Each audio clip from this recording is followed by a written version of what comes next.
ప్రభునందు ప్రియులారా, పరిశుద్ధ గ్రంథములో భక్తుడైనటువంటి దావీదు జ్ఞాపకం చేస్తూ 34వ కీర్తన 8వ వచనంలో ఆయన జ్ఞాపకం చేస్తాడు.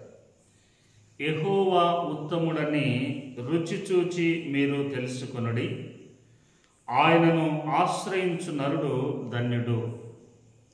ప్రియులారా, ప్రభువును ఎరగడము మాత్రమే కాదు, ఆయనను రుచి చూచి ఉత్తముడు అని తెలుసుకోవాలట. చూడండి, రుచి చూచి ఆయనను తెలుసుకొనండి. దావీదు అబీమెలెకు ఎదుట నుండి తప్పించుకోవడానికి దావీదు పడినటువంటి ప్రయాస అంతా ఇంత కాదు. ఒక వెర్రివాని వలె దావీదు ప్రయత్నం చేసి అబీమెలెకు ఎదుట నుండి బయటికి వచ్చిన తరువాత ఈ కీర్తన రాస్తూ ఉన్నాడు.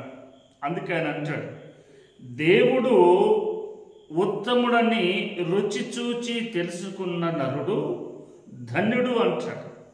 అందుకే దావీదు దేవునిని ఆశ్రయించాడు కనుక, దేవునిని తెలుసుకున్నాడు కనుక, కష్టాలలో శ్రమలో ఉన్నప్పుడు దేవుడు దావీదుని ఏ విధంగా విడిపించాడో గ్రహించాడు కనుక ఈ మాట అనగలుగుతున్నాడు. అందుకే ఉదయకాలపు వేళ నీవు కూడా దేవునిని ఎరగడము మాత్రమే కాదు, ఉత్తముడు అని రుచి చూడాలి. ఆయనను రుచి చూడాలి అని అంటే నీవు ఆయనను ఆశ్రయించాలి. నీ కష్టములోను, నీ సంతోషములోను, నీ ఆనందములోను, నీ దుఃఖములో ఆయనను ఆశ్రయించినప్పుడు దేవుని యొక్క రుచి ఏమిటో నీకు తెలుస్తుంది. దేవుడు నిన్ను అలాగున నడిపించును గాక.